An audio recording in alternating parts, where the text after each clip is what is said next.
It's always Vrindavan Chandra Das Goswami, nectar, dancing, sweet. All the, yes, dancing was sweet. Kirtan was sweet. I think everybody put their effort into it.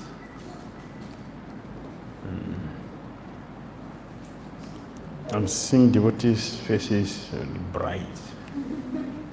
Prasadam. So I would say that it is successful. So now we continue with the Govardhana-lila.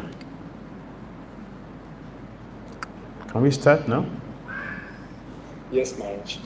Okay. Recording in progress. Okay.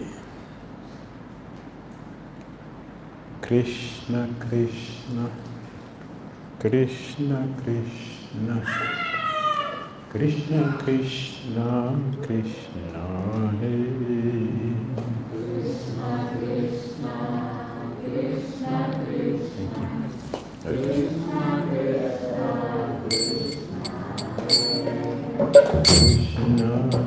Krishna, Krishna, Krishna, Krishna, Krishna, Krishna, Hare.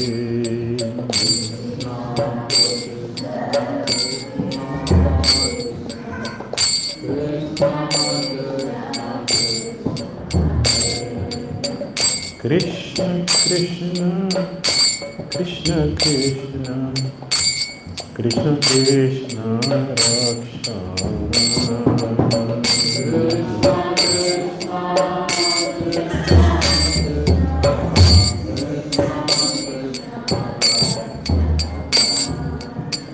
Krishna, Krishna, Krishna, Krishna, Krishna, Rakshana.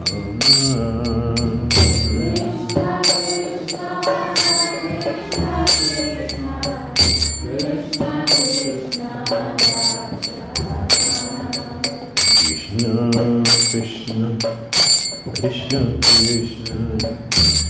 Krishna, Krishna, Hare Ram.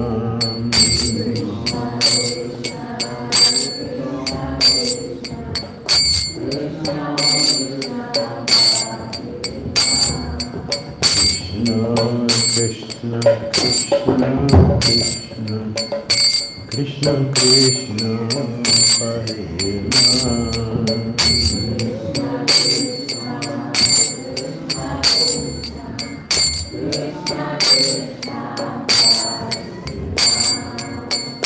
Rama Raghava, Rama Raghava, Rama Raghava,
Krishna, Krishna, Krishna, Krishna, Krishna, Krishna, Krishna, Hare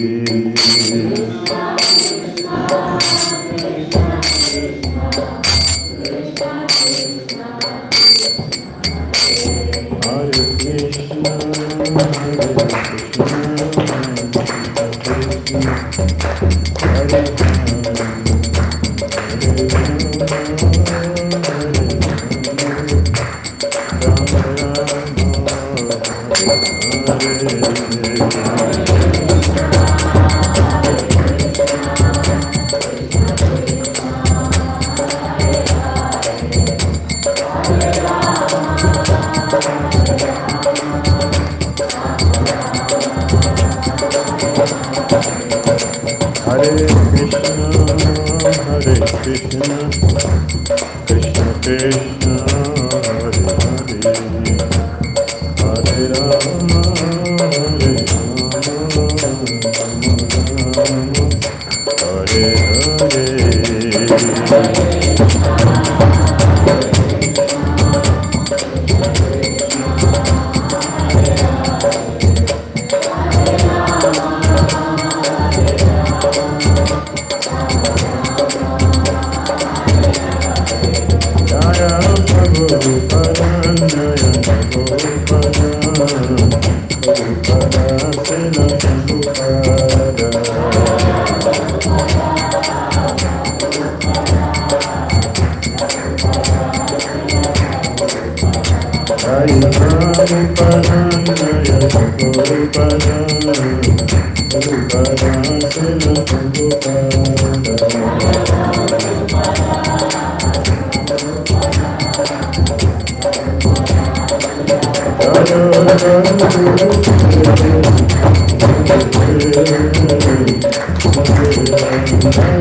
Jayam Vishnupad Paramahamsa Parira Jagacharya Stotarasita Shri Srimadi 𝐃𝐚𝐦𝐵 ISKCON Founder Acharya Jagadguru Sri Bhaktivedanta Swami Srila Prabhupada Ki Jai. Jayam Vishnupad Paramahamsa Parira Jagacharya Stotarasita Shri Srimadi 𝐃𝐚𝐦𝐵 Sri Bhaktivedanta Saraswati Thakur Prabhupada Ki Jai. Ananta Kudi Vaishya Vrinda Ki Jai. Namacharya Srila Haridas Thakur Ki Jai. Friends of Shri Krishna Chaitanya Prabhu Nityananda Shri Advaita Gadadhara Srivasadi Gaura Bhakta Vrinda Ki Jai. Shri Shri Radha Krishna Gopal Gopina Shama Radha Kunda Giri Govardhana Ki Jai. Vrindavan Ki Jai. Mathura Ki Jai. Navadu Mayapur Dham Ki Jai. Jagannath Puri Dham Ki Jai. Jamuna Mai Ki Jai. Ganges Mai Ki Jai. Tulasi Devi Ki Jai. Bhakti Devi Ki Samaveta Bhakta Vrinda Ki Jai. Nitai Gaura Premanandi. All glories assembled devotees. All glories assembled devotees. All glories assembled devotees. All glories Sisi Guru Shri Gauranga. Namo Vishnu Padya Krishna Pristaya Bhutale Srimati Bhakti Tirtha Swami Mr. Krishna Prabhupada Shri Sri Gaura Karuna Shakti Bhati Trititina.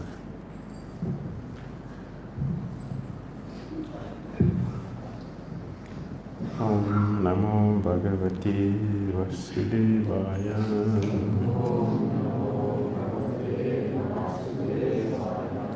Om Namo Bhagavate Vasudevaya. Om Namo Bhagavate Vasudevaya.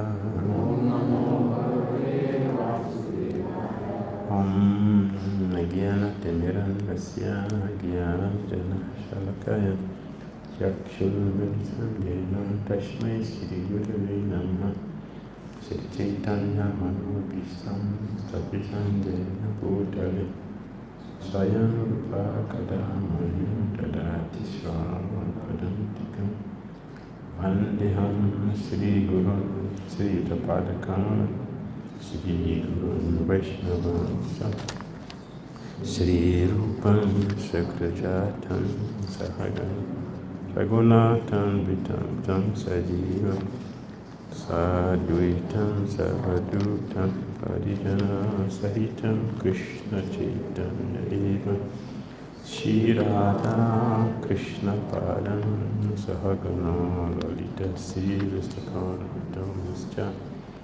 He Krishna Karana Sindhu Dinabandhu Jagatpate Isa Gopika Kanta Radha Kanta Namostute Tapta Kanchana Gaurangi Radhe Vrindavaneshwari Vrisavan Siti Devi Pranamami Hari Priya Vanchakartarubhyasya Kripa Sindhuyevacha Patitanam Pavanebhyo Vaishnavyo Namo Namaha Jai Shri Krishna Chaitanya Prabhu Nityananda Shri Advaita Gadadara Shri Vasadi Gaura Bhakta Vrinda Hare Krishna, Krishna Krishna, Hare Hare, Hare Rama, Rama Rama, Hare Hare. Grantela Srimad Bhagavatam ki,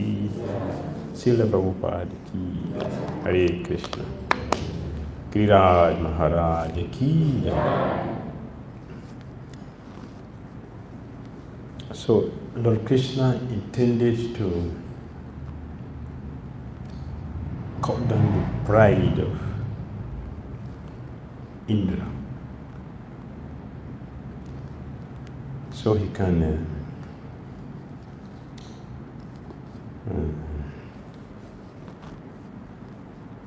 help his devotee who is engaged in a very sensitive service.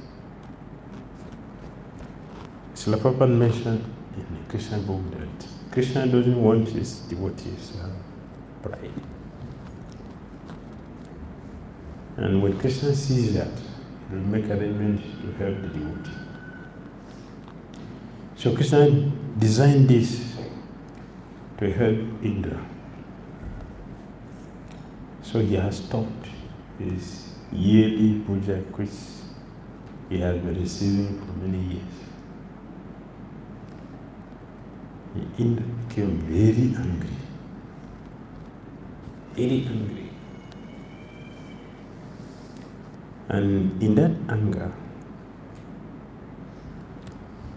he was so angry that he wanted to destroy the whole Vrindavan. That was his extent of anger. Like he used machine gun to kill a mosquito. That was the machine gun to kill a mosquito. Just a tiny mosquito. Indra's anger was so high. His intention was to completely wipe out Vrindavan. So the cloud, which is meant for devastation, he uses for just small village. And yes, it is okay. When we are very angry, that won't happen. Very destructive. Very destructive. And after we have acted foolishly, then it's, I'm sorry. I'm sorry. For those who are enlightened,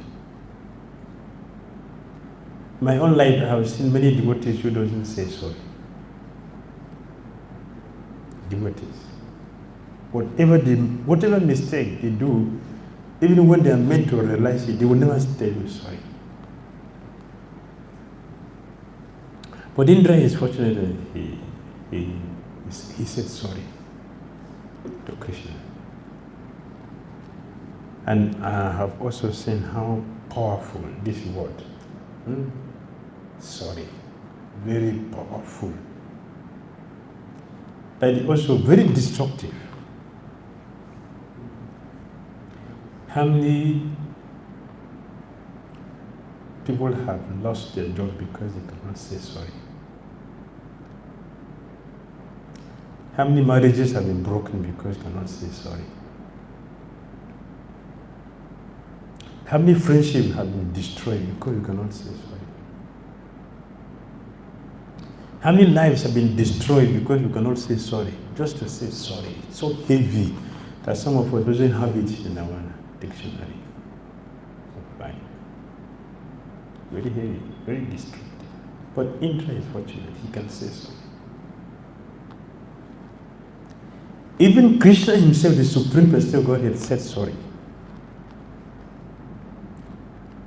Krishna, he said sorry to his own devotee. Krishna said sorry.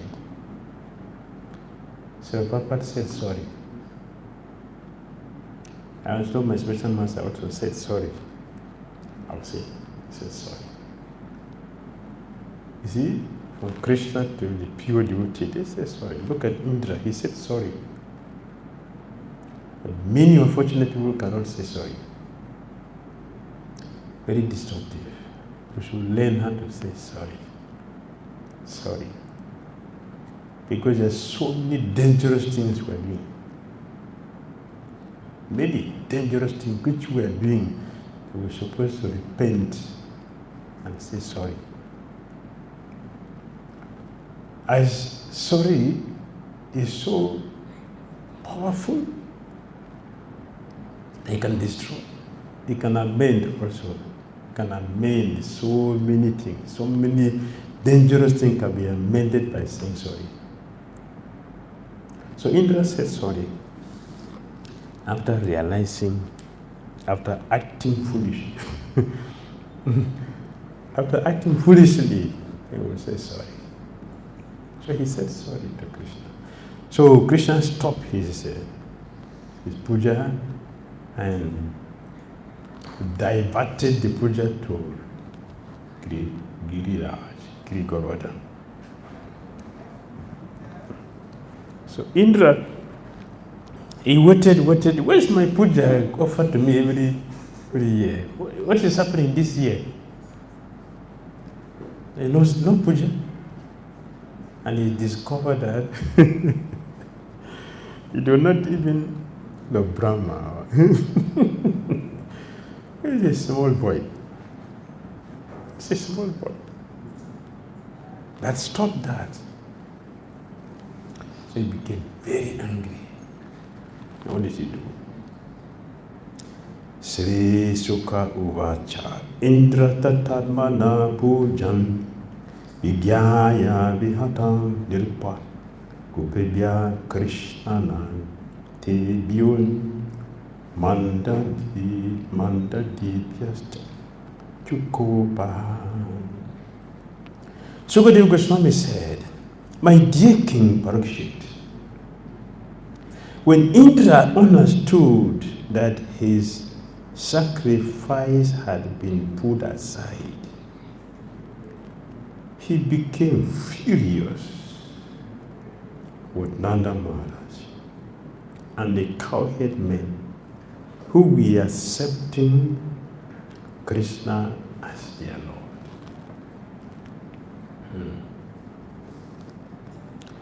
Angry Indra sent forth the clouds of universal destruction. The cloud which is meant for the whole universe, Indra used it for a village. Known as Samvartaka, imagining himself the supreme controller, he spoke as follows.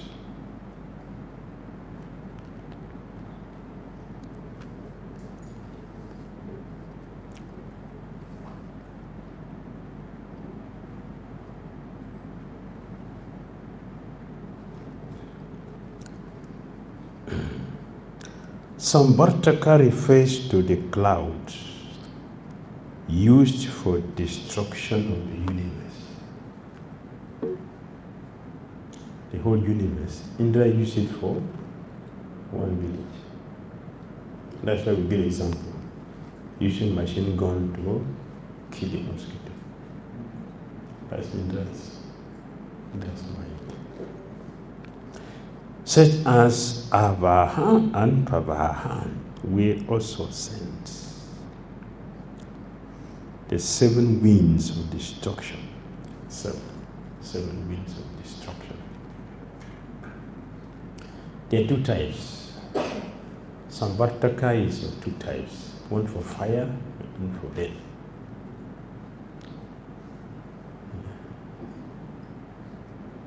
And Indra was so angry. He commanded due to excessive pride, Indra arrogantly considered himself to be the supreme controller. Samani. So Indra said, just see how these cowhead men living in the forest. This is an insult. What is he saying? They're living in the forest means they're not civilized. Look at these uncivilized people who have forgotten to know the importance of my position, Indra. Because of this tiny talkative boy, Indra is calling Krishna talkative boy. That is the fault of anger. One loses the memory. One loses intelligence. When one is excessively angry, intelligence is lost. There is no good sense when there is anger.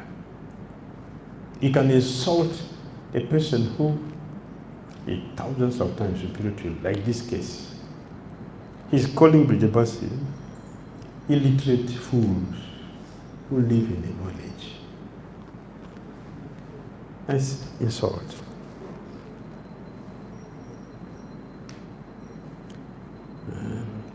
Just see how these cowhead men living in the forest have become so greatly intoxicated by their prosperity.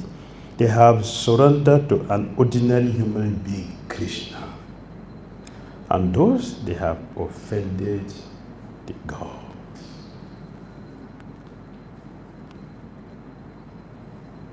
In other words, in that thing he is, yeah, he's superior to Krishna.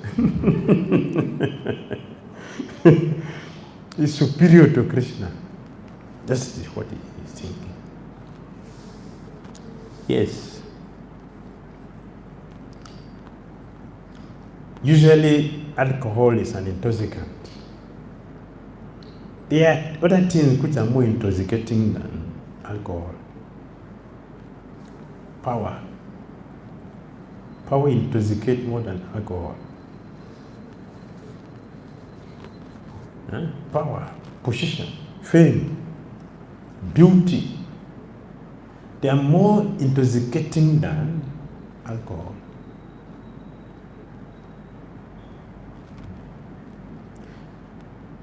Vrindavan Sakura, he appreciated a drunkard than a person who is intoxicated with pride. Vrindavan Sakura said, a drunkard will forget to make offenses. But a person full of pride will not forget. He will remember, the first thing he will remember is to insult those who are superior to us. Make offenses.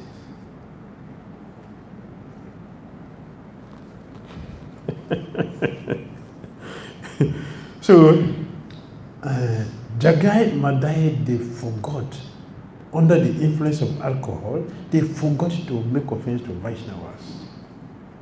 A person who is intoxicated by pride, the first person to offend is Vaishnavas. Why? They are the closest person. They are the closest person to us. So Indra,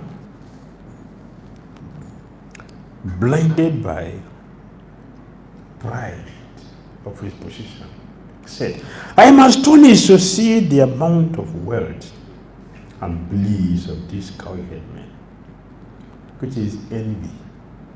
Indra is envious of the wealth of Brajabasi.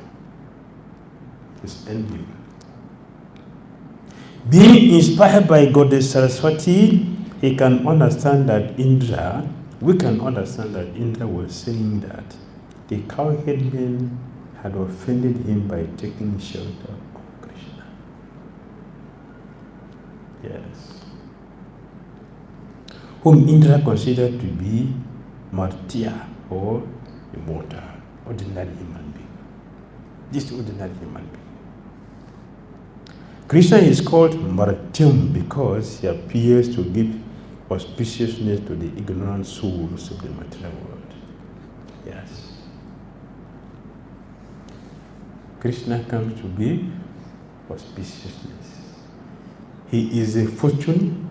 Krishna is the fortune of Brajavasis and the fortune of the whole world.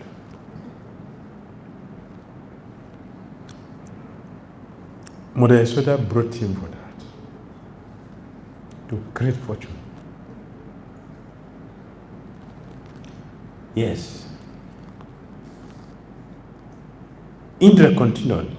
Their taking shelter of Krishna is just like the foolish attempt of men who abandon transcendental knowledge of the self and instead trying to cross over the great ocean of material existence in the false boat of fruitive ritual sacrifices.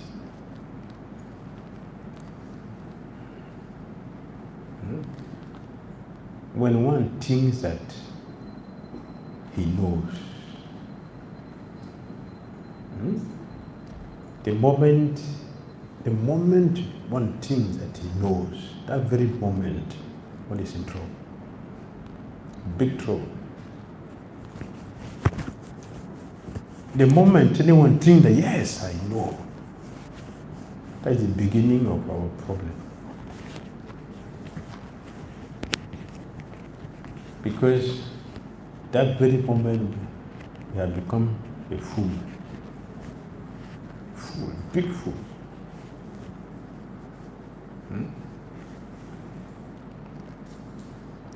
There are fools that can be repaired, and there are some fools which cannot be repaired.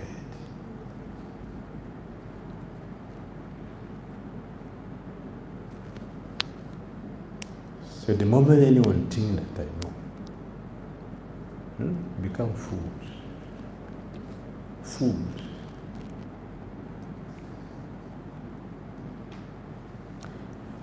Vaishnavas desiring to cross the ocean of material existence take shelter of Krishna and reject the quest for Brahma Gya, knowledge of Brahman. Indra said, these cowherd men have become absorbed in a sacrifice as a means to cross the ocean of material existence. The Brajavasis have foolishly taken shelter of Krishna in hopes he will reduce the ocean to the water contained in a cow's hoof-print. Yes. We take shelter of Krishna. Because Krishna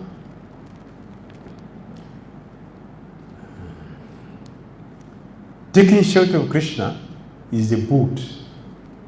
One can easily cross the ocean of material existence. So you see there are 19 auspicious marks in Krishna lotus feet. 19.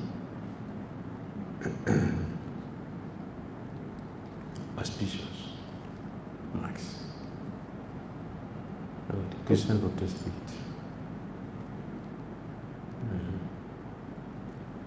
One of them is a rope. It's a rope in between the big and the small toe. There's a line, there's a rope in between. That is to take us out of material existence. And there is also a half moon.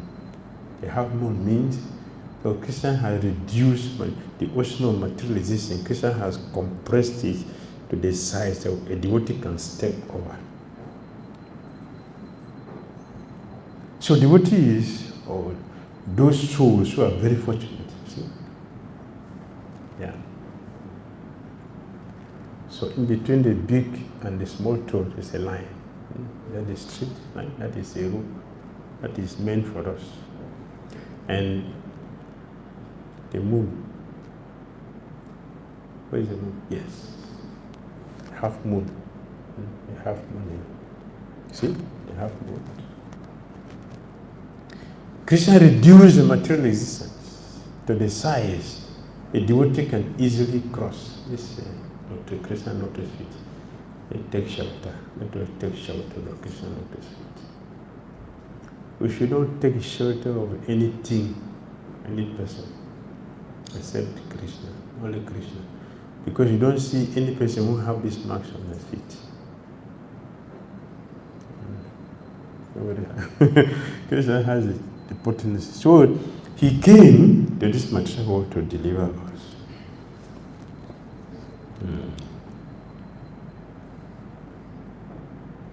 These cowherd men have acted inimically towards me by taking shelter of this ordinary human being, Krishna, who thinks himself very wise, but who is simply a foolish, arrogant, and talkative child.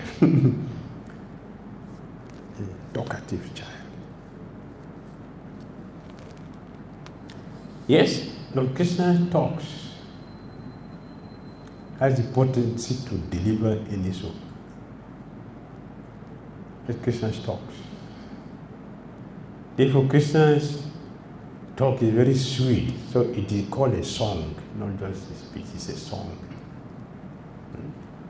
You have Gita, a song, Bhagwan.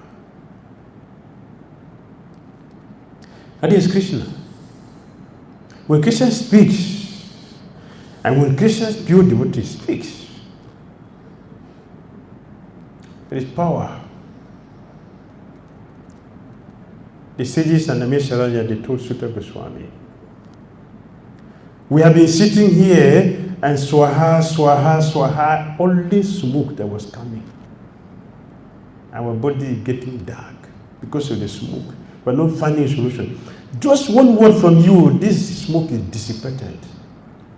That is the potency of Krishna's speech. Talking about Krishna, or what Krishna said, or what is said about Krishna. That's Bhagavata. Auspicious. Nectar. That has the potency to destroy all misunderstandings, illusion, ignorance, all inauspiciousness. About the knees, about the shoes are destroyed. So Krishna is called Uttama Sukha. He is perfectly, appropriately spoken about. That's Krishna. Indra said, Krishna is over talkative. Vachanam. He's over talkative. Yes, Krishna is talking. What is Krishna talking? Why is he talking?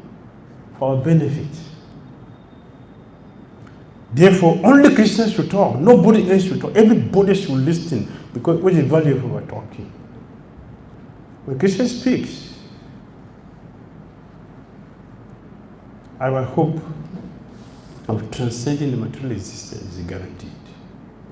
So we hear Krishna and Krishna's pure representative. Nothing else should be heard. Only about Krishna. Speaking many audacious arguments in the line of karma and mamsa and sankhya philosophy, even though he does not accept this argument. Because he is balisa, foolish. Balisa. He is stabda, disrespectful. It is Indra who is stabda, sambhavita. Stabda Sambhavita, that's in Bhagavad Gita, 1617. Atma Sambhavita, Stabda, 1617 Bhagavad Gita. It's a demon. It's a demon. According to Bhagavad Gita, it's a demon. So, Indra is calling Krishna Balisa. Yes. Krishna is everything. There is nothing which is not Krishna. He is everything. Krishna is everything. There is nothing which is outside him. Yes. That's Krishna. So Saraswati is influencing Indra to describe Krishna, to speak about Krishna. Very nicely he's speaking, yes. Because he is ignorant, 𝐤𝐤𝐬, all he can do is head cows. But he thinks himself a learned man, Pandita, Maninam. Lord Krishna is the chief speaker. He is the chief speaker.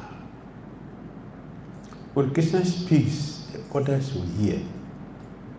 Yes, everyone should hear when Krishna speaks.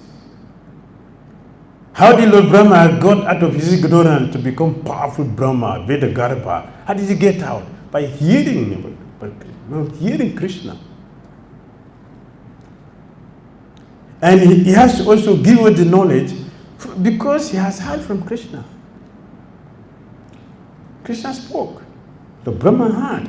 His situation was, Vrindavan Thakur said, Brahma was born in darkness and he didn't know what, he can't even talk. Brahma he didn't know how to speak. But because he was empowered by Lord Krishna, he was able to speak eloquently.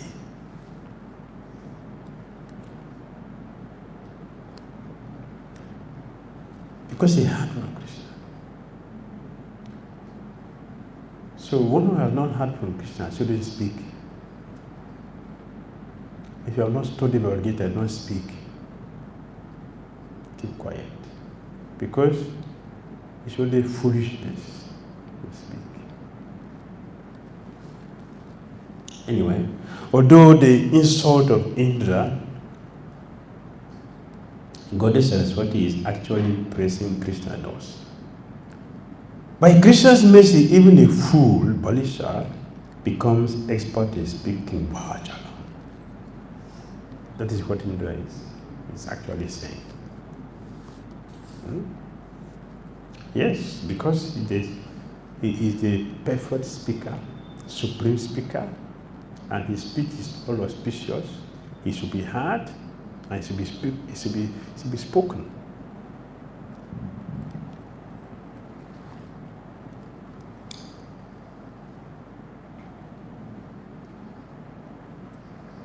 By Krishna's mercy, even a fool, Balisa, becomes what? An expert speaker, Vajala, according to Vedic authority. Sabdam means that the Krishna bows down to no one because there is no one for him to offer homage to. 𝐤𝐤𝐬 means that there is nothing more for Krishna to know because he is omniscient.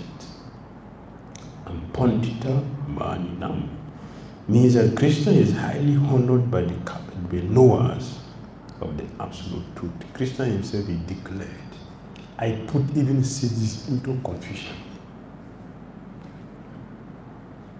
Yes. I made them bewildered. They will see land as water and water as fire. It happened to Dhira. Yes. Dhira had experience. And it's also very powerful passage. How Lord Krishna bewildered even sages. Even sages. So if the sages, those who knows are bewildered, can be bewildered by Krishna, what about fools? What about fools? They have no place to exist, that's what it means. Fools have no existence. if the knowers, the Tattvavids, can be bewildered by Krishna, What about fools who don't know anything? We don't talk about it. Because a person who is standing up, he never get the sun. So what do you say about those who are lying down? Any need to talk about those who are lying down? It doesn't make sense. Yes, this is what Indra is saying.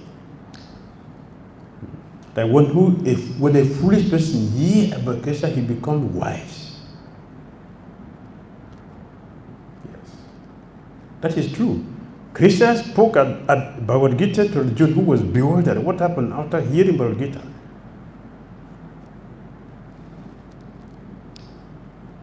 Arjuna said,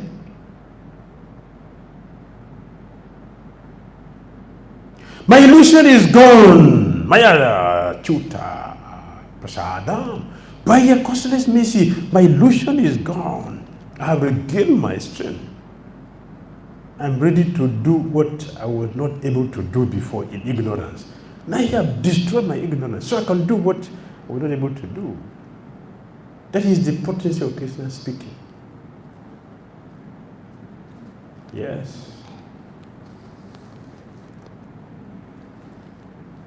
My illusion is gone.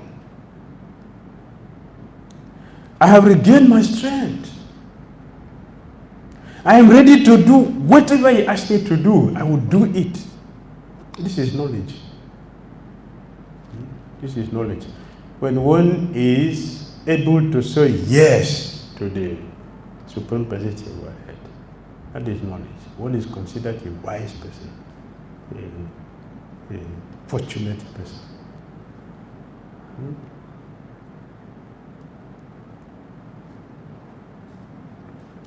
Yes.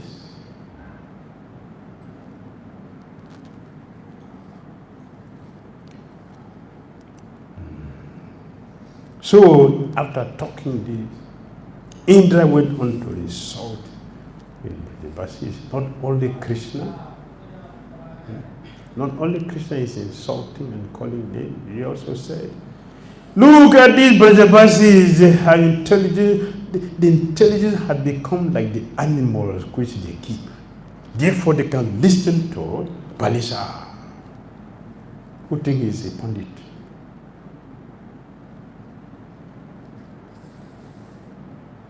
Right? Foolish person is speaking. It is happening in the material world. Indra himself is an example. Who is speaking foolishly? Yeah? he is speaking foolishly because he does not understand Krishna, the Supreme Personality of Godhead. He doesn't understand. So he's a fool. That's what happened when a person thinks that you know. This is what happened. One becomes a fool. I will not see that we are foolishly talking or foolishly acting. Because we're considering that, yeah, I'm very wise and I'm a fool. Is it not? Sarvabhauma Bhattacharya was speaking to Chaitanya Mahaprabhu. What was the intention? Who was he speaking? Why was he talking to Chaitanya Mahaprabhu? He felt he's a fool. Sannyasi should You don't know anything, you're just a small boy and you made a great mistake. Two mistakes you made. One is that you're too young to be a sannyasi. Second, a false ego. What prompted an intelligent person like you to accept sannyas? With all the knowledge you have. You see, he said Chaitanya Mahaprabhu has knowledge. At the same time, he's saying that. What prompted an intelligent person like you to accept sannyas? You're too young to be.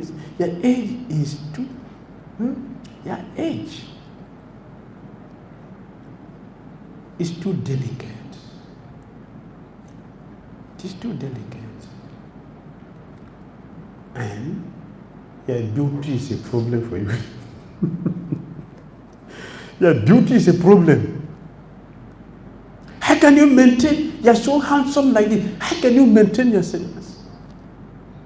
The whole world is going to look about their body.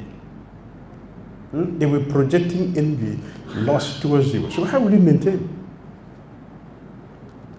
And what did the Bali Maharaj tell Bamande? What did he say? I know and I appreciate you are a Brahmana, but your age has influence on you. Your age has influence on you. You're a small boy. What I want, how can you ask me for 3 space of your feet? What is the size of your feet? What is it?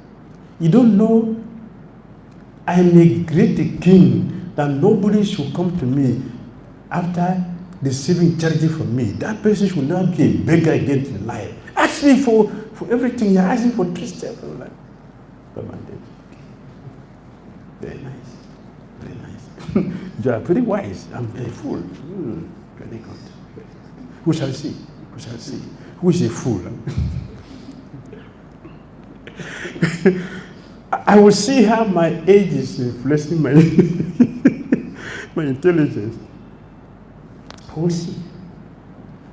I don't mind my age influencing my intelligence. I don't mind. Just give me all these 3 spaces of life. Because a person who is not satisfied with one, he will not be satisfied with millions. Just give me 3 steps. That's all I want. And the 3 steps became a charity which he cannot give. Right? So who is intelligent, who is wise, and who is a fool? Who? I wonder. The same with Chaitanya Mahaprabhu and Sarvabhauma Bhattacharya. The same thing. Yes.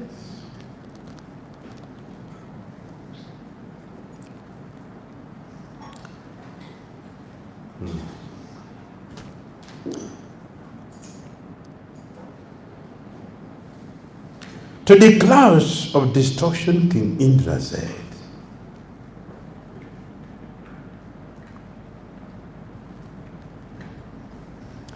the prosperity of these people has made them mad with pride. And their arrogance is backed up by Krishna. Now, go and remove their pride and bring their animals to destruction.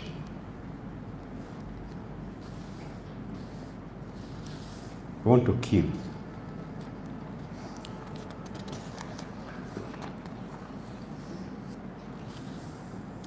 It is very dangerous to attempt to kill a devotee. Very dangerous. Very, very dangerous. It's an aparad. So Indra is making an aparad. Go and destroy Vrindavan. Remove Vrindavan and throw it in Yamuna. Let it flow off. That's all. The Samvartaka were afraid. They were afraid because they knew that Vrindavan is Lord Krishna's abode. Vrindavan is not created by Brahma. It's an eternal abode of Krishna. See, the Samvartaka cloud were not in anger. Therefore, the intelligence was working. Indra, who's supposed to be the master, is in anger. His intelligence was destroyed. Therefore, he couldn't reason properly. He's asking, go and destroy. When Indra said that,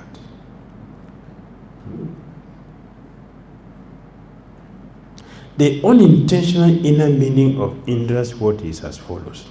The cowherd men are anointed with the sandalwood pulp. Shriya Avalipta. You cloud should remove Dunota, the heat in their bodies with cool rain and refresh the cows. Yes. Remove the heat and cool down the cows, making them tremble in delight. Let them be jubilant, make them happy. That's exactly what happened.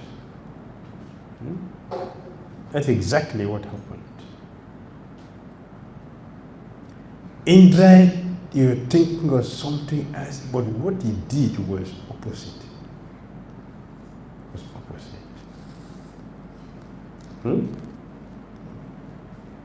The cowherd men are anointed with sandalwood bulb. You clouds should remove the heat in their bodies with cool rain and refresh the cows, making them tremble in delight. When Krishna leaves Govardhan, you should allow him to make a beautiful place, Sanyak Shayam, to stay. The word Shayam means residence as well as destruction. You should go and make a residence for them. And exactly that's what happened. But when the cloud saw it, the external meaning, they were disturbed. Oh, how can we do this? Therefore, Indra said, don't be afraid. I will follow you to Braj, riding on my elephant, Airavata, and taking with me the swift and powerful wind god to disseminate the cowherd village of Nanda Maharaj. Don't be afraid when the master is following you behind. Why need to be afraid? Go! I am not sending you alone. I'm coming behind you. I'm coming right here behind you. So, whatever happened, I'll be there to take care. In case Krishna wants to retaliate, I will support.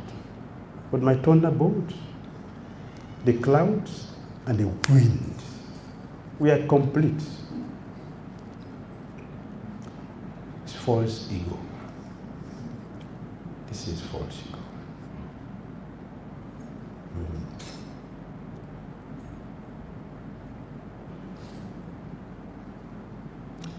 So Sukadeva Goswami continued to speak.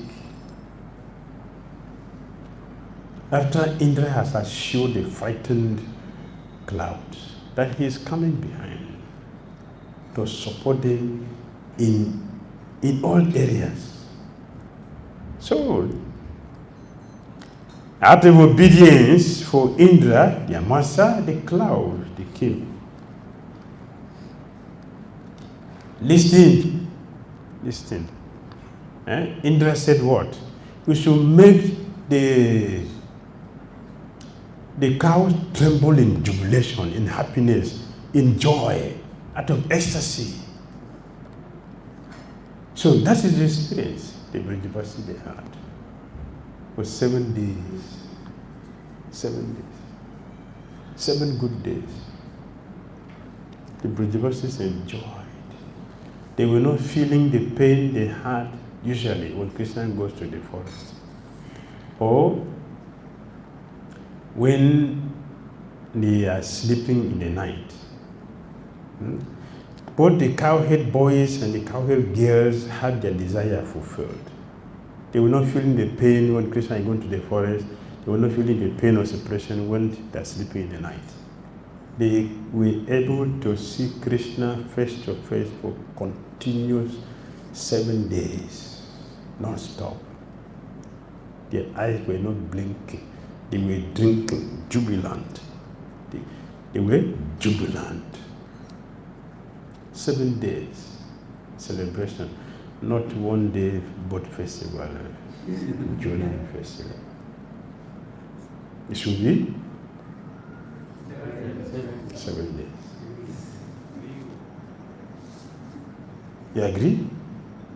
Huh?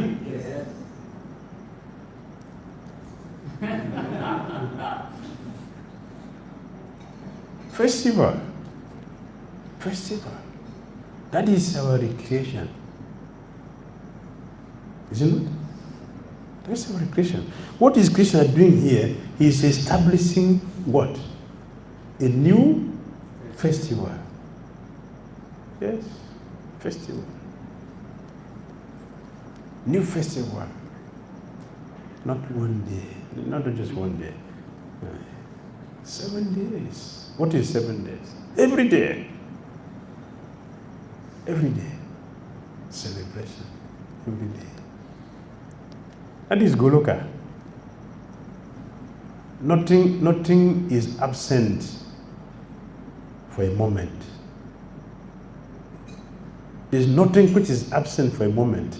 Everything is present. But what changes is the quality. What changes is the quality. Nothing remains the same all the time. In the material world, everything, all the qualities go down. In the spiritual world, quality goes up every moment. That is not only for one thing. Everything increases in quality. Krishna's beauty, everything increases in quality. So the gopis were telling Krishna, Radharani, you saw this boy. You just saw him now, but for you, it's like if you are seeing him for the first time. There's not a mistake, because Krishna's beauty increases every moment. And also you see Chaitanya Mahaprabhu is taking prasadam at the house of Adwaita Acharya, and he said, Adwaita, where did you learn how to cook? And what did you learn how to cook? I've never tasted a sack like this in my life. I've never. Is that the first day Chaitanya was eating sack? Huh? You had never eaten before. Gadadhara Pandit. Chaitanya says, Gadadhara Pandit, who taught you how to cook? I have never tasted a sack like this before. Nakula Brahmachari. Chaitanya said, this sack, how did you cook it? This is I've never had the taste like this before, taking sack. Why? It is not a mistake, because everything is tasty, and the taste increases in quality every moment. So Chaitanya was expressing the Krishna consciousness. He's expressing that. So when you hear this, why Chaitanya is talking? He's eating sack every day. After all, such a matter, when she was called to come and cook, Chaitanya Mahaprabhu at food. For 12 days, such a matter didn't eat for 12 days. She ate after 12 days. When Chaitanya Mahaprabhu left for taking sannyas, she didn't eat until Adwaita Acharya sent for her, come and cook. Nitya Prabhu personally went to invite her to come and cook. When she came and cooked sack, she prepared it in varieties of ways. Varieties. So Chaitanya Mahaprabhu, he looked at the varieties of prasad and his mother cooked. He offered obeisances to the prasad and said, this doesn't need to be eaten.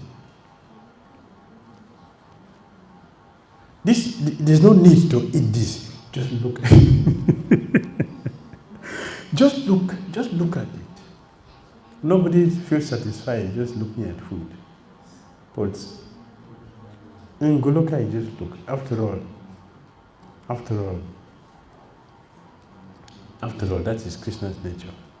And he eats by, yes. It's not a gainsaying, it is a reality. That's the reality.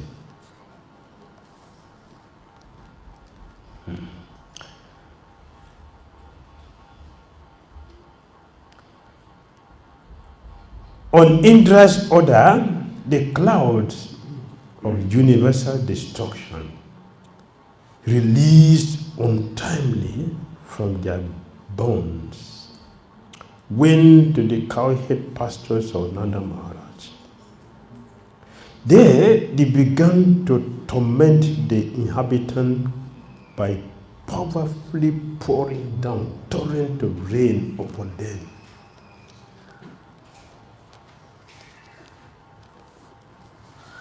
This is not rain. When you say rain, do you understand? It is not rain. It is, how do you call it? It's a block.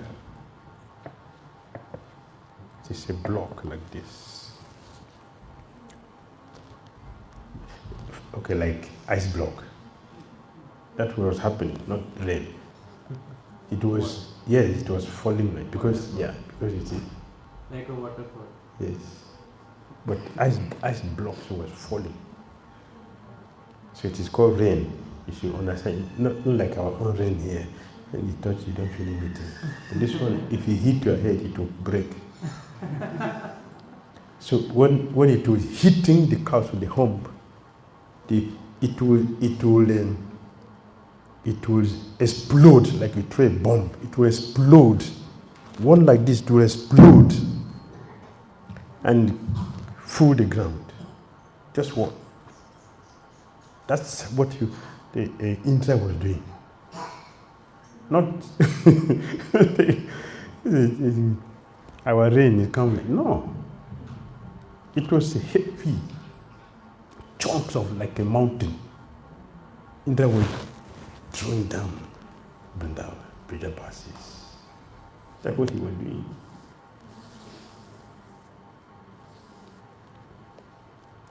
Propelled by the fearsome wind gods, the cloud blazed with a lightning bolt and roared with thunder as they hauled down hailstones. Yeah, hailstones.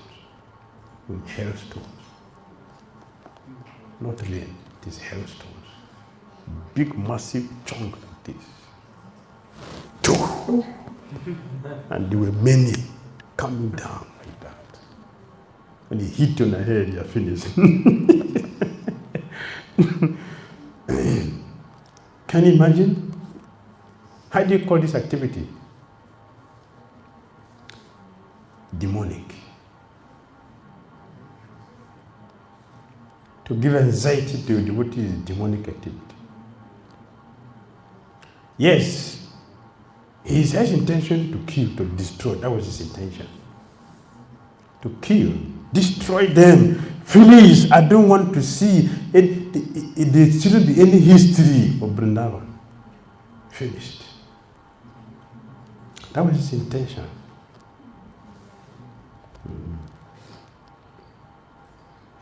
Indra sent forth the Samvartaka cloud, which could cover the entire earth with a single vast ocean. Losing his discrimination because of anger, Indra released those clouds without considering the magnitude of their power. Anger. It's anger. Intelligence is gone.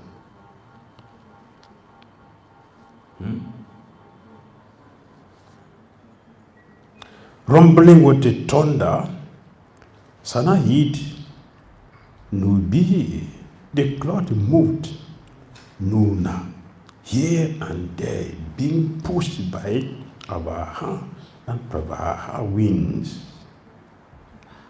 The cloud pulled down hailstones, Jala, Sarakara.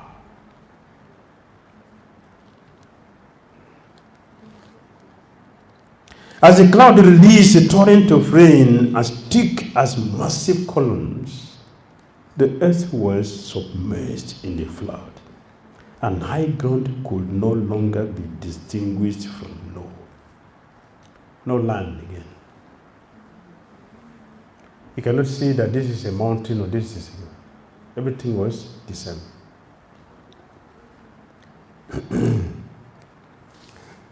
Everything was the same. The cows and the other animals shivering from the excessive rain and wind, and the cowherd men and ladies pained by the cold, all approached Lord Govinda for shelter. Guru Govinda Maharaj said, you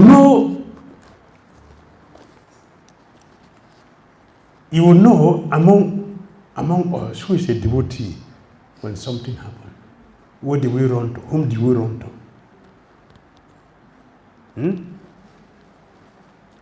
Whom will we run to at time of difficulty? That is when you know a devotee. A devotee will go to Govinda. A non-devotee will go to Shiva.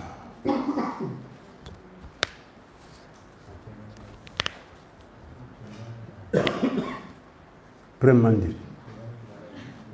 Premanand Maharaj. Okay. Premanand Maharaj.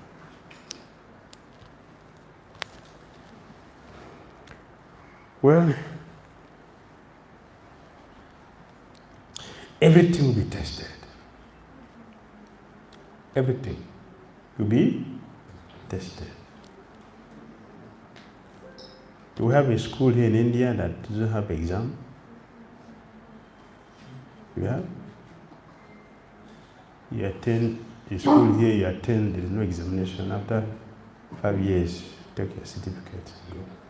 Do you have that? Huh? No. Before you get certificate, what happens? Sit for exam. Very good. So there is exam for every one of us. There is exam for everyone. How we are going to respond to the exam is what is happening now. It depends on what is happening now. How much are we present?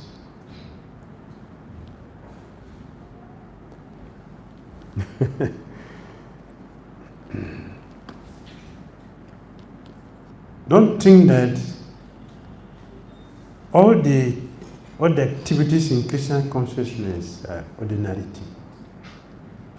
That we hear Bhagavatam every morning, we attend program every day, we do so many things, so many festivals, so many things are being said.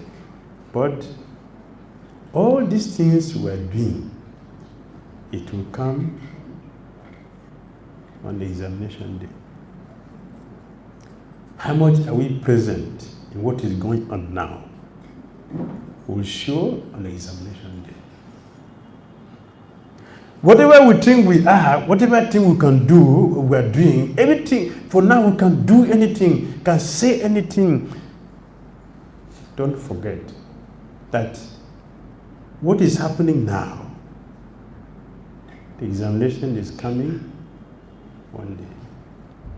And the examination is based on what is happening now. How much are we present now will show on the examination day.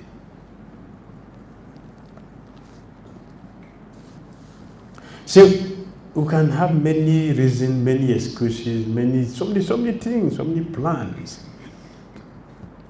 That is okay. That's all right.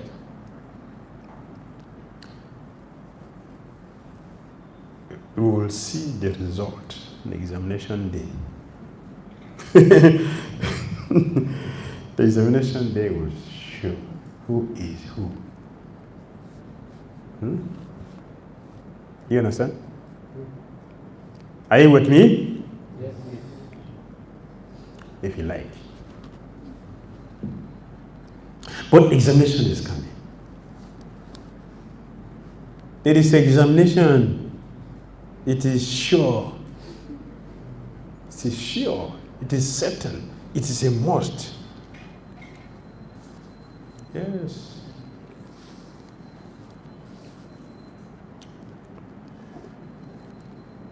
So Indra had tormented the Brajabasis with the heavy hailstones, giving pain and cold. Therefore, the devotees who know nothing but Govinda, they approached Govinda, trembling from the distress brought about by the severe rainfall.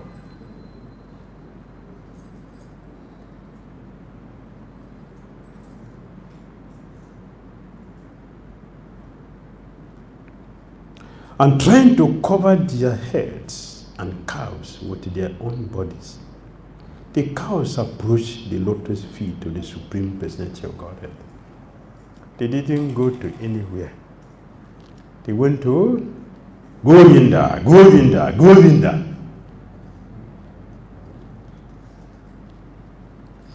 They didn't go anywhere. They went to Govinda. The cows covered the heads of their cows with their own bodies. The cowherd men and women addressed the Lord, Krishna, Krishna, O most fortunate one, please deliver the cows from the wrath of Indra. O Lord, you are so affectionate to your devotees. Please save us also. Yes. Save us. We are in trouble because yesterday we didn't worship Indra. Indra is angry, and it is because of you worship that is invoking the anger of Indra. Please save us. Save us. Save our animals. Save us also. You don't like to see your devotees in distress. Yes. You don't like to see your devotees in distress. So please, save us.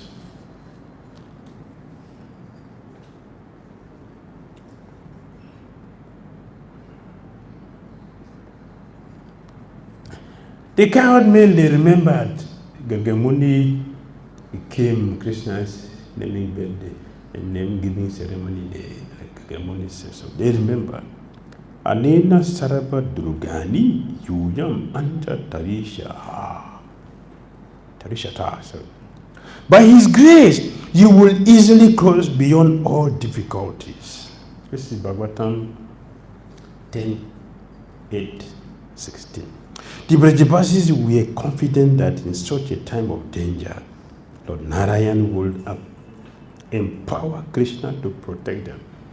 Krishna will not protect them, but Narayan will empower Krishna to protect them. With this conviction, they pray in this verse. The word Devan refers to Indra. Yes, protect us. So what Krishna do? Seeing the inhabitant of his Gokul rendered practically unconscious by the onslaught of hail and blasting wind, the Supreme Lord Hari understood that this was the work of an angry angel. Even before being informed that the rain was created by Indra, Krishna understood that Indra was responsible. The severe distress Indra apparently inflicted upon the residents of Vrindavan was an arrangement made by Sri Krishna's pastime potency, Lila Shakti, so that Krishna could taste the sweetness of their prema to his full satisfaction. For a hungry person, the pain of hunger increases the happiness he feels when they finally eat excellent food. And thus, hunger can be said to enhance the pleasure of eating. When they are very hungry, what happens? What happens if you are very hungry? What is the experience? It is what we do every day. What happens when you are very hungry?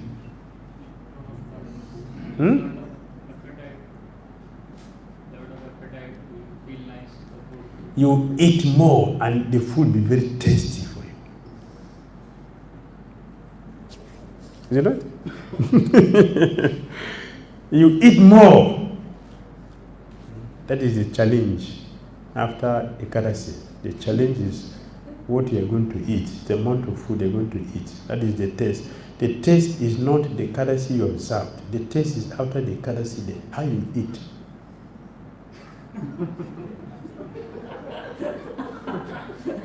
You want to eat yesterday and today together.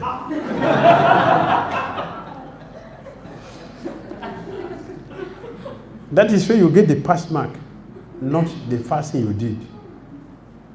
Don't eat yesterday because yesterday has passed. Eat only today.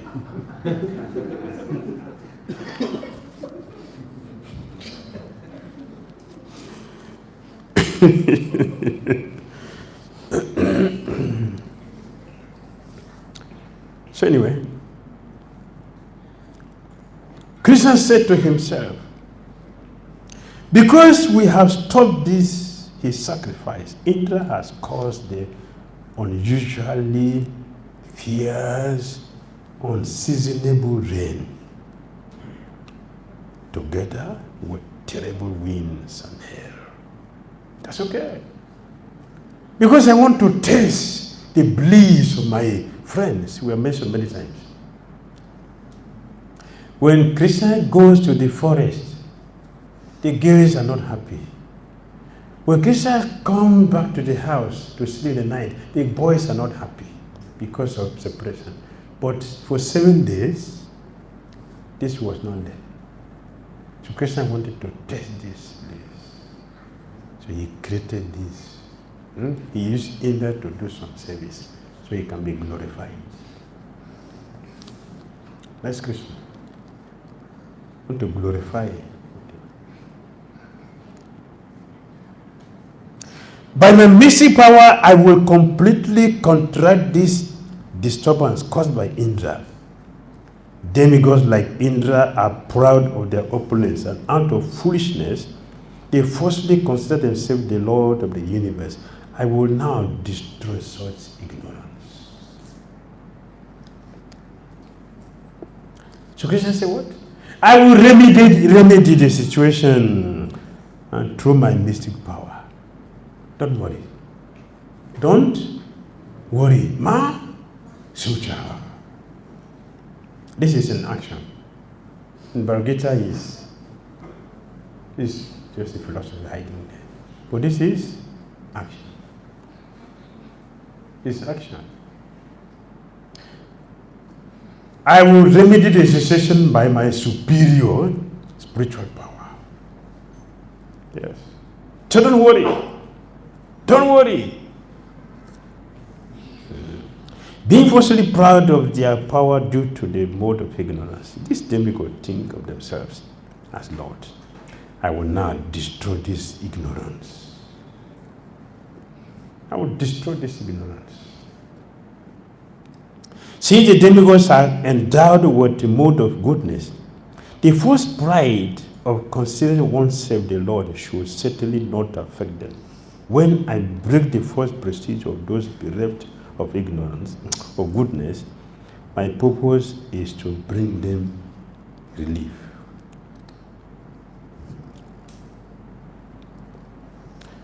I will not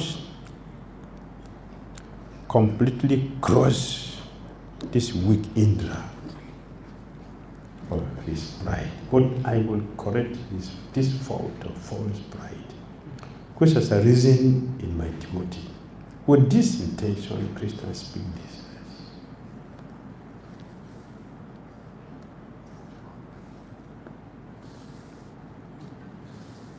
I must therefore protect the cowhead community by my transcendental potency, for I am their shelter, I am their master.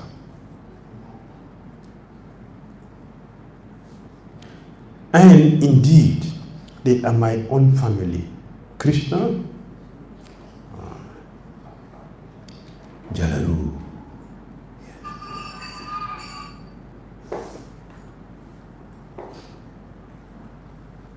If any phone ring this place again, I will stop. If any phone ring again here, I will stop. Or I will send all of you out.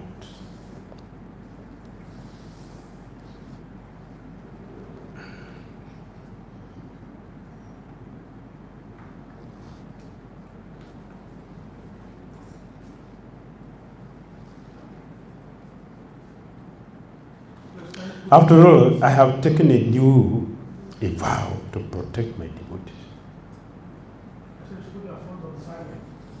Human beings should know that. If you're a human being, you should know that.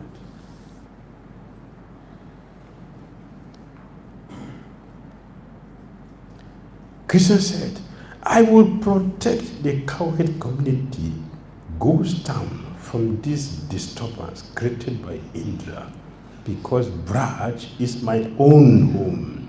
Mat Charanam means Mat Charanam. And I am the master, Mat Nata, of the house.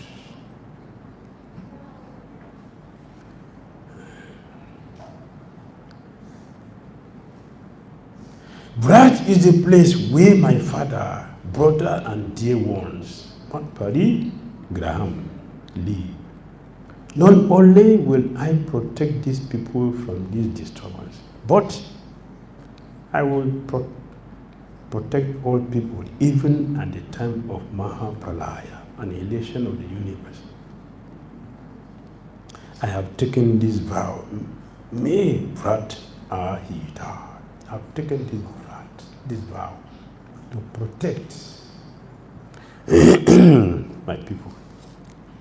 Having said this, Lord Krishna, who is Vishnu himself, picked up Govardhana hill with one hand and held it aloof just as easily as his child holds up a mushroom.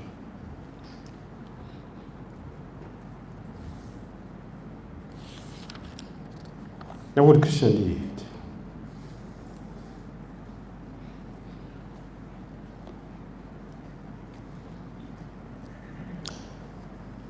Harivamsa confirms that Sri Krishna picked up Govardhana hill with his left hand.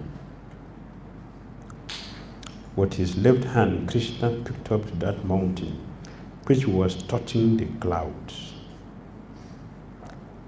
With the umbrella of Giriraj, Krishna blocked the Samvartaka cloud and created a living space in the form of a house beneath the mountain.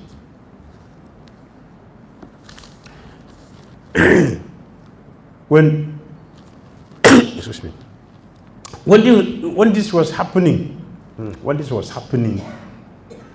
the Indra's hailstones was filling the whole earth, and the cowherd men have approached Lord Krishna.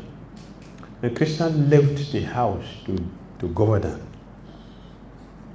He was inside the rain, but there were not a single water touched Krishna's body. Krishna was dry like this, not that he was wet. He was come from the house to lift the hill. And Krishna lifted the hill.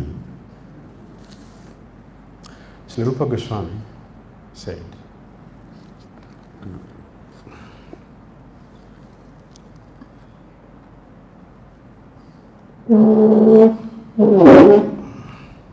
sorry, I want to adjust myself.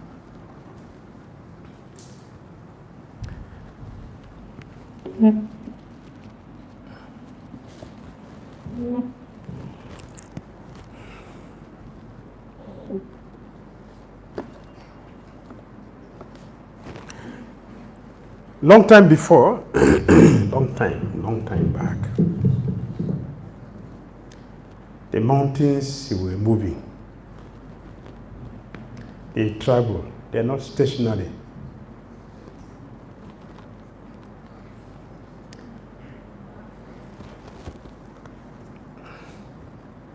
So they can travel from one place to another place.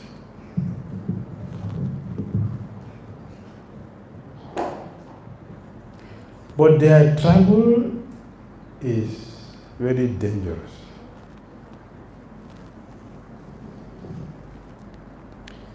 When the mountains travel is very dangerous. They're flying in the sky, but when they want to rest, what happens? If they come down, what happened in that place?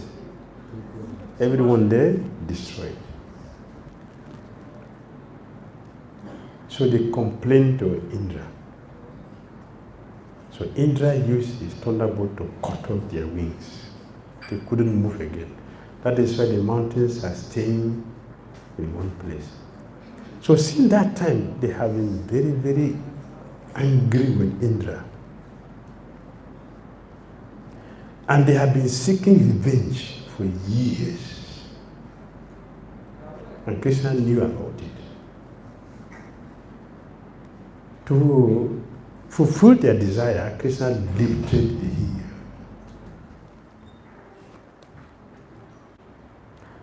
When Krishna lifted the heel, what happened? With his left hand, Krishna picked up that mountain which he was touching the clouds.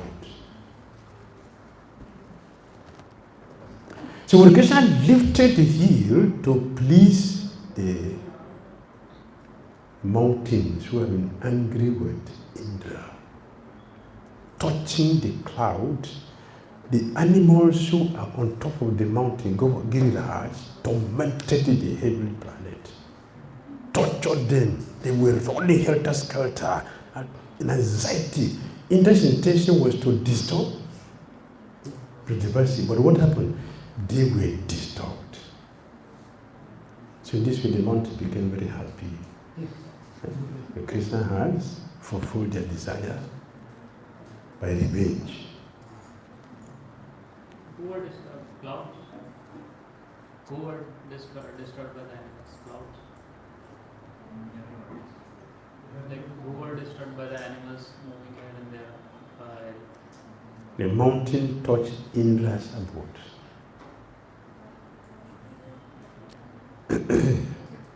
We get to Indra's abode, heavenly planet. So they were tortured. So the mountain became very happy. So Dhira was dancing on Krishna's hand because now he is happy. He has revenge. Just why Krishna lifted Dhira. It was a revenge they had in their mind for a long time. Krishna fulfilled their desire.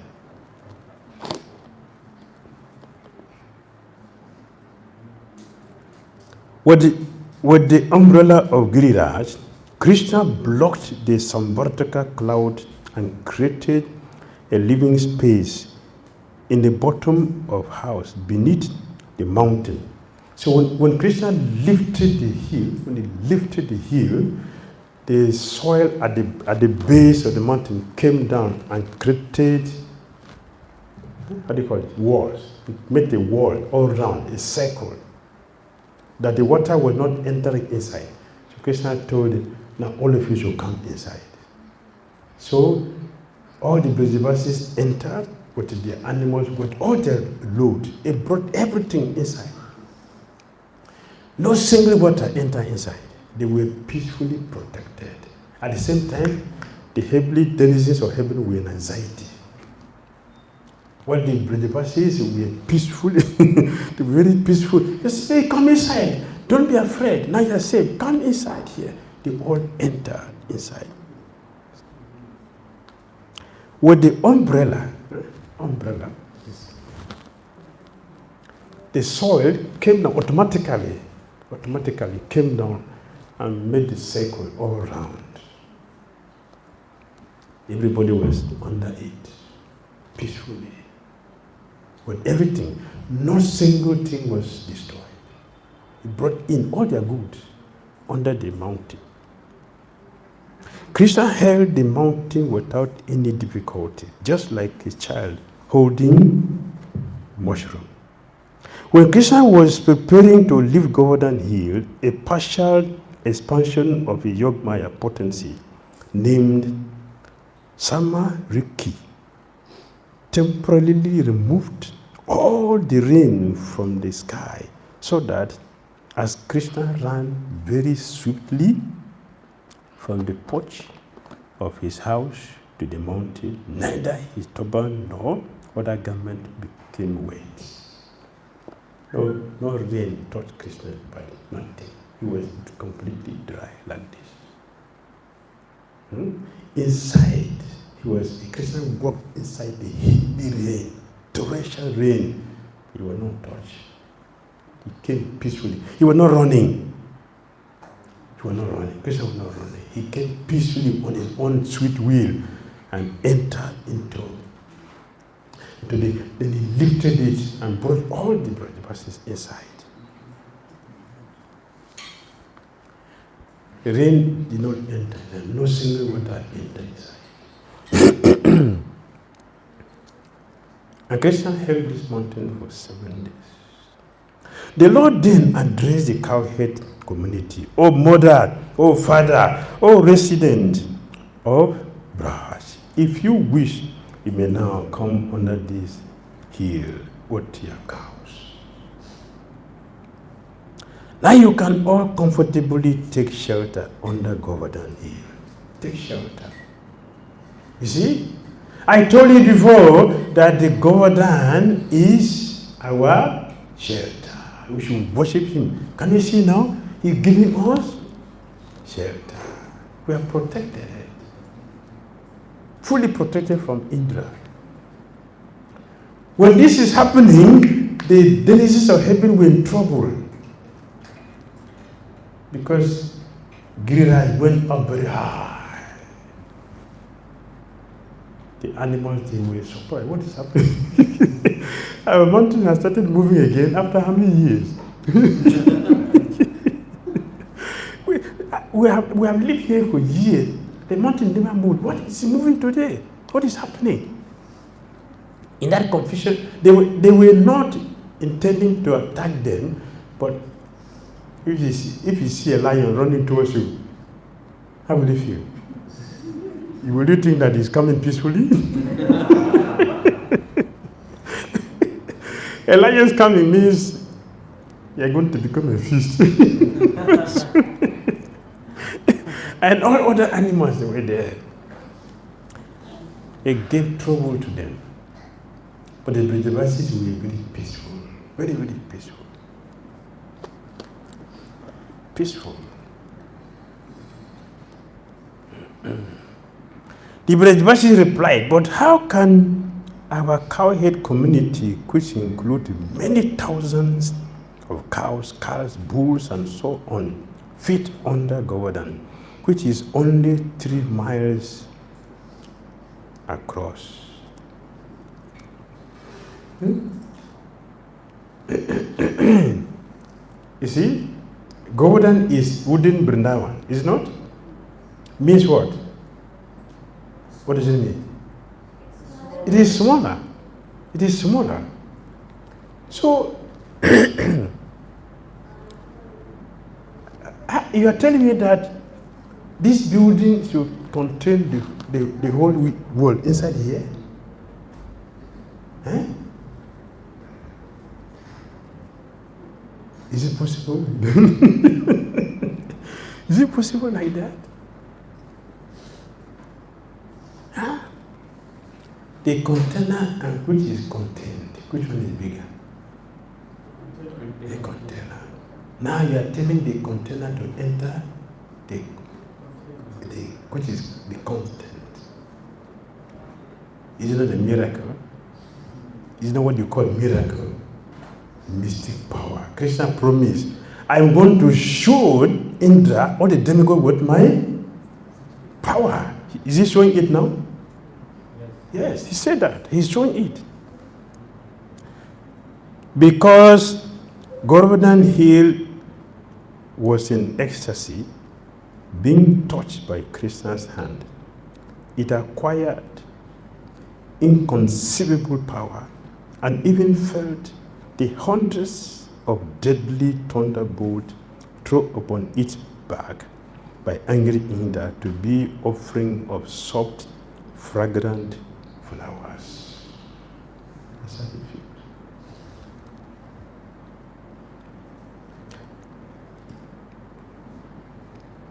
At times, Sri Govardhan was not even aware that the thunderbolts were striking. Govardhan expanded his form to 32 miles so that all the inhabitants, cows, buffaloes, and other animals could live comfortably beneath his shelter. Govardhan expanded. But does he expand outside Vrindavan? No.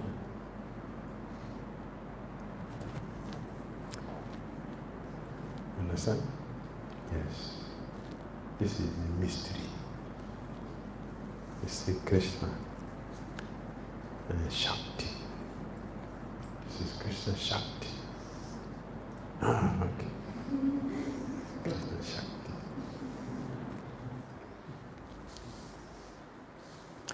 Vrindavan did not, Govardhan did not physically expanded, but he expanded to accommodate. So Govardhan can accommodate anything and everyone. Comfortably, without difficulty. He was not even feeling Indra's torture. He doesn't feel it. Like lotus flower. Yeah? You feel pain if I throw this flower? You won't feel pain. You smile. Yes, this is what 𝐒𝐤𝐳 was feeling, was smiling. So Indra is blessing me. Indra is blessing me, sending me cool shower. So I can feel cool from the heat of summer. Yes, this is what is happening. So Krishna held this mountain like this. All the Brajavasis, they came under it. You should have no fear that this mountain will fall from my hand. And don't be afraid of the wind and rain. For your deliverance from this affliction has already been arranged. Their minds was pacified by Lord Krishna. They all entered beneath the hill, where they found ample room for themselves and all their cows, wagons, servants, priests, and for all other members of the community as well. Everything was nicely, comfortably accommodated. Nobody was looking for anything. Everything was complete. Because Krishna is complete, whoever takes shelter of Krishna will also become complete. For 7 days, this happened. This happened for 7 days. 7 good days.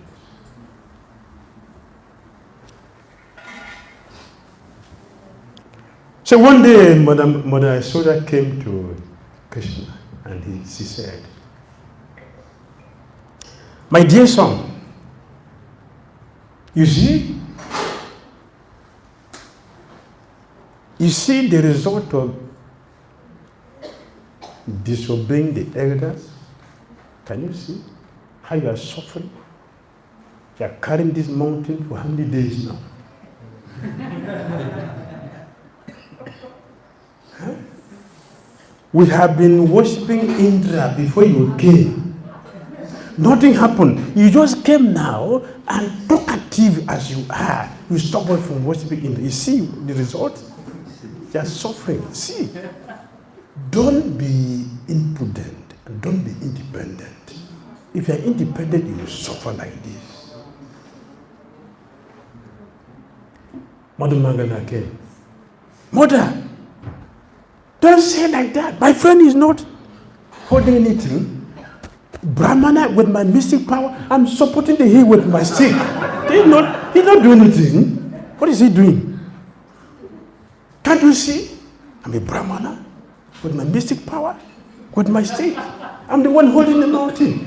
See, he's peacefully smiling. If he's suffering, how can he be smiling like that? Because he's not carrying the mountain. It is me who is doing it."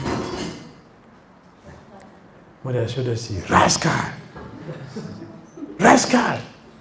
If I'm a mother, how can I be alive seeing my boy suffering like this? It's because I'm not the mother. That is why I'm existing. And as I'm suffering, you come to talk nonsense to me like this." Nanda Maharaj said, "Mandu Mangala is correct. He spoke appropriately. One who can speak appropriate word at a proper time should be benefited. Give him a gift for being a powerful speaker. This is a celebration we're having under the Dhira. The Damodara said, give the mountain to your father. Let me just massage your hand. You have been holding it for long. Give the mountain to your father. Let him hold it. Let me massage, and then I can feed you with my own hand. Krishna will just smile. Do you know what I'm talking? As you give this to who? No, Shiva cannot carry this mountain, and he says, "You give it to your husband." Anyway, this is Vatsala praying. This is prema. They're celebrating. They're just celebrating. And okay. If you can, turn it to the right hand, so I can massage the left hand. I will massage it for you, and give you some prasad. You can take some prasad. Krishna was smiling. Then the gopis, they told Srimati Radharani, for days Krishna never see your face, and he's standing behind. Can you just come forward just a little bit? Just come forward for a moment.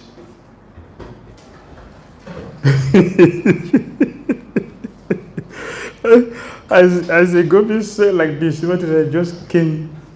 She just for a moment, she just came forward, and Krishna's eyes just went straight to Srimati Radharani's breast, and as soon as that happened, the mountain started to shake on top of the thing. His hand was shaking. Just for a moment, he pushed her back. Please go back. Yeah, coming forward is very dangerous.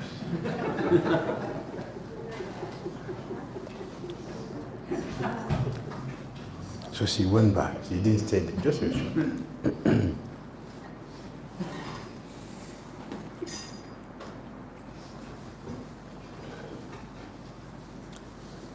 Then Madhu Mangala said,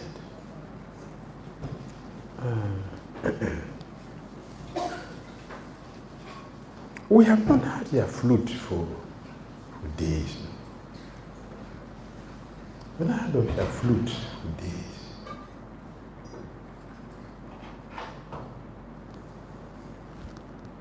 And that means the flute is not doing its service. It must be suffering now. Can you just play the flute for a while? So Krishna, yeah, that is great. Thank you. Krishna removed the flute.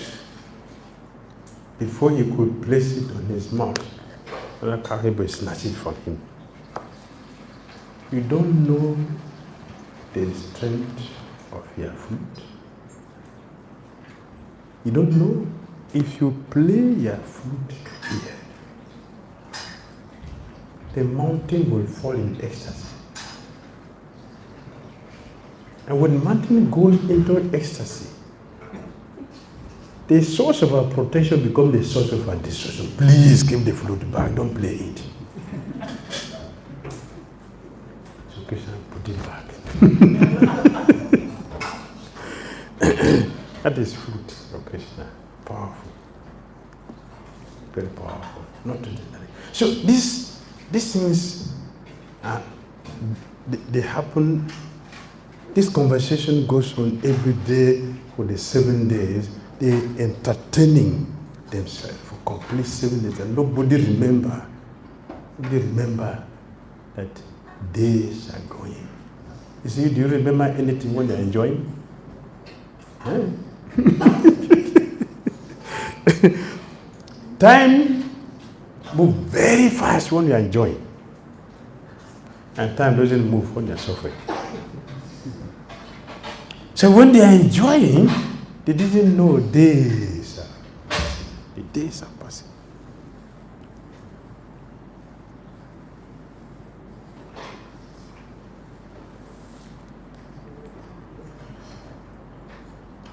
The Brajavasis forgot about hunger and thirst for 7 days because they were immersed in the ecstatic bliss of seeing Krishna continuously. With this kind of pastime that were going on every day.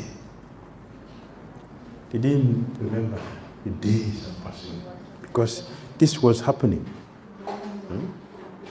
This is explained in the Vishnu Purana.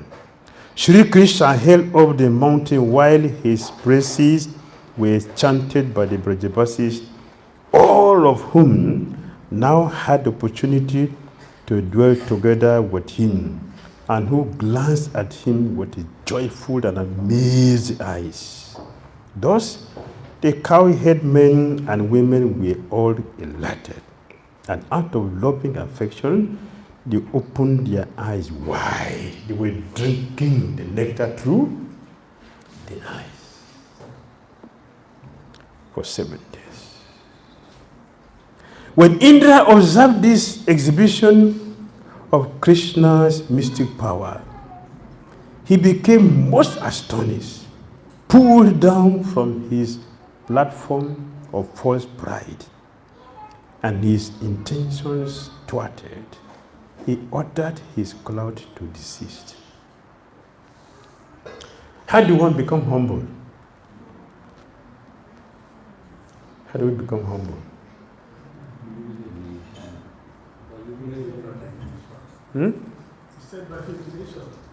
By humiliation. Yes. How do we become humble? Thinking that the others are better than us. By seeing qualities that others are better than us. Pride doesn't help us to see that someone is better than me. Pride doesn't allow someone to have intelligence to think that someone is better than me.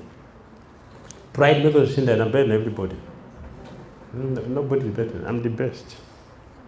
No one is like me. That is pride. Yes. When there is humiliation, what is humiliation? Humiliation is when somebody is superior to us, show a higher ability, then we bow down our head.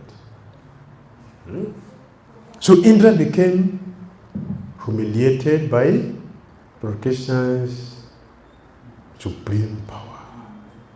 So he called off the cloud, please stop, something is happening. I thought I am disturbing Brajavasis, but they are happy and I'm in anxiety. When you are fighting with somebody, are you peaceful or in anxiety? Anxiety.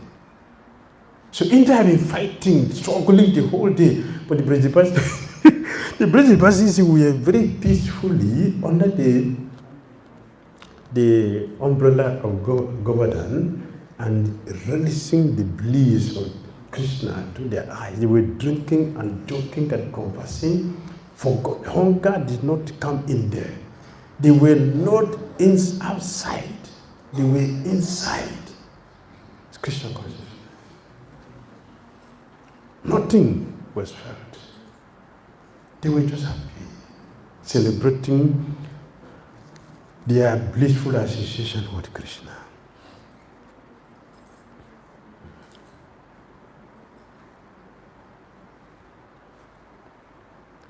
Seeing that the fierce wind and rain had now ceased, the sky had become clear of rain clouds, and the sun had risen.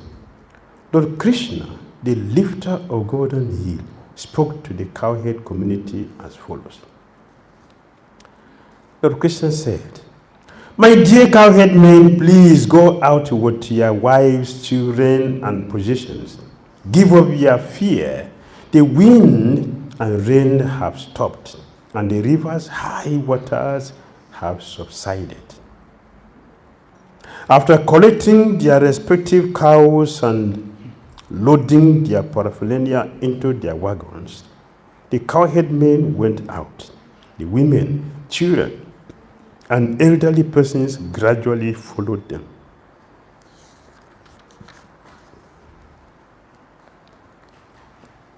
While all living creatures looked on, the Supreme Personality of God had put down the hill in its original place, just as it had stood before. When we break our building, want to rebuild, it will not be the same. Is it not? It will be the same, it will be different. But Krishna replaced the mountain back exactly as it was, exactly. So it doesn't show that something has happened here. Everything was normal as it was. But when they came out, they saw that there was still some water around. It has gone down, but still some water. So the Brajavasi told Balaram, no, your brother has saved us for 7 days. So the remaining water, can you dry it up for us? So Balaram said, yes. So he pulled all the waters together in one place, and that becomes Sankarshan Kund. That's the remnant of the Sambartaka cloud. Now Brahman pulls all of them in one place. Remember last time when we were going Parikrama, we stopped there. Yes. We brought the water ahead to purify. That is Sambartaka cloud. It's not just water. So we get purified. All the residents of Vrindavan were overwhelmed with ecstatic love. And they came forward and greeted Sri Krishna according to their individual relationships with him. Some embraced him, some others bowed down to him, and so forth. The cowherd women presented water mixed with yogurt and unbroken belly corns as a token of honor, and they showered auspicious benedictions upon him.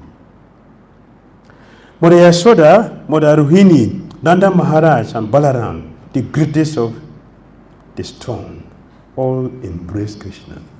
Overwhelmed with affection, they offered him their blessings.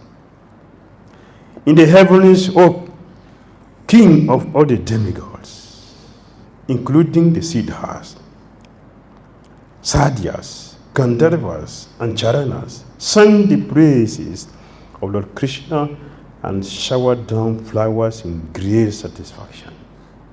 My dear King Parikshit, the demigods in heaven accordingly played their concerts and kettle drums, and the bass of the Gandharvas, led by Tumburu, began to sing. Surrounded by his loving cowherd boyfriends and Lord Balaram, Krishna then went off to the place where he had been tending his cows. The cowherd girls returned to their homes, singing joyfully about the lifting of Govardhana-lila and other glorious deeds performed by Lord Krishna, who had so deeply touched their hearts. Shri Krishna Bhagwan ki jai, Giriraj Maharaj ki jai, Srila Prabhupada ki jai. Hare Krishna. Any comments or questions?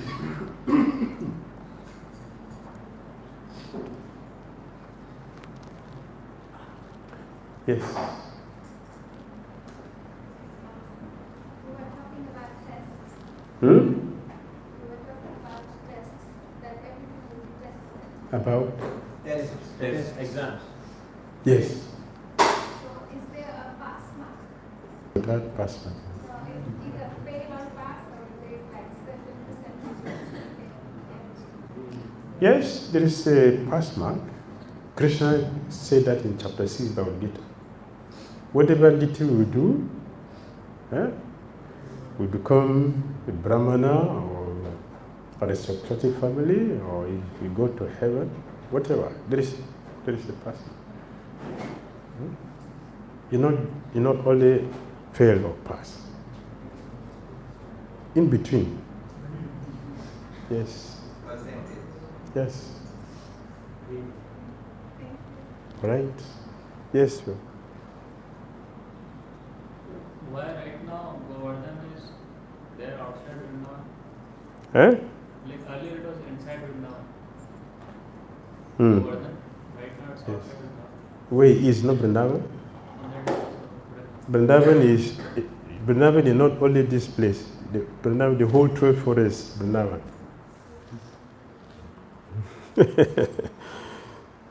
The whole place is called Vrindavan. Hmm? Yes. About we explained us the meaning of two symbols on Krishna's lotus feet. Could you please explain the meanings of other symbols also? There are many, I cannot remember all of them. Some of them, not all.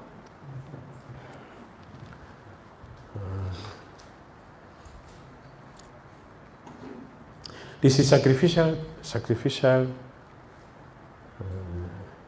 altar. Sacrificial altar.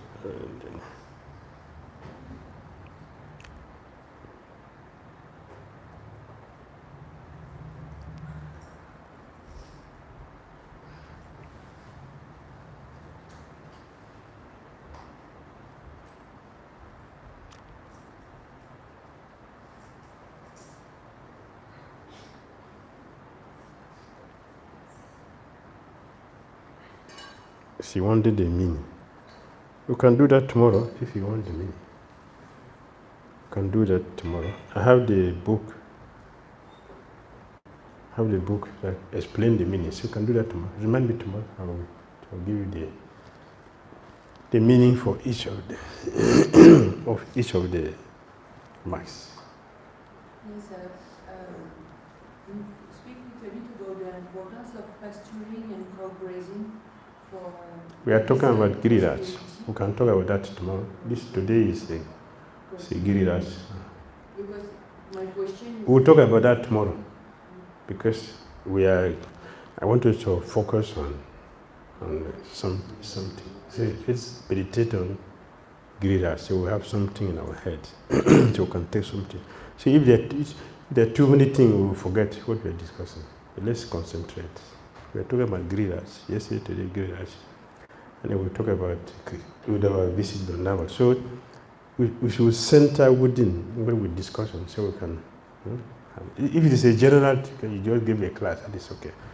But a particular topic is good for us to focus, so we can have something better. Yes, Govind. This section I'm going to Hare Krishna. Shri Gurudev, I wanted to ask, pride is, because of pride we are in illusion, it will be very tough for us to detect pride. So how can we know how can we detect it in the first place? Because we like you said, we'll always be thinking we'll be always right and others are wrong. So how can we detect it?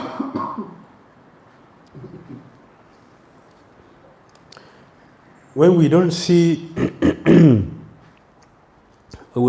any person superior to us, that means pride. When we don't see any person except ourselves, and we have already mentioned that that is very dangerous. The moment anyone thinks that I know, that's the beginning of our problems. So we should know that, yes, that is a pride. And a humble person knows that I am not the best of anything.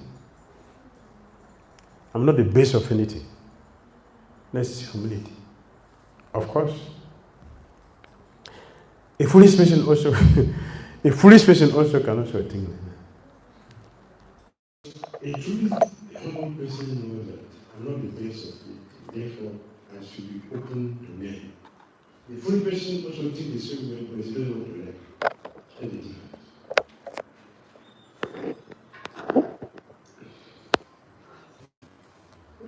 So what do you tell you? Which look at who to decide. I mean, so I'm not coming to your class. And not coming means I won't hear anything. What my mind tells me. It's dangerous.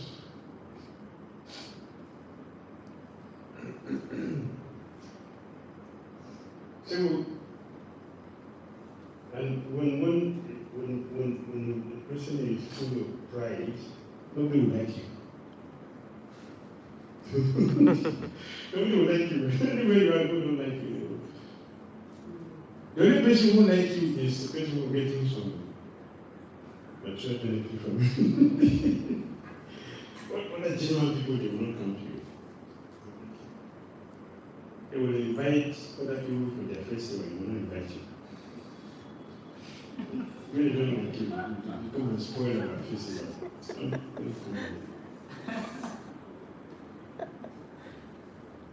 I know what the people is like this, with God. So when we have festival, when he comes, nobody would like him to speak. Nobody would like him to speak. We don't want to hear anything.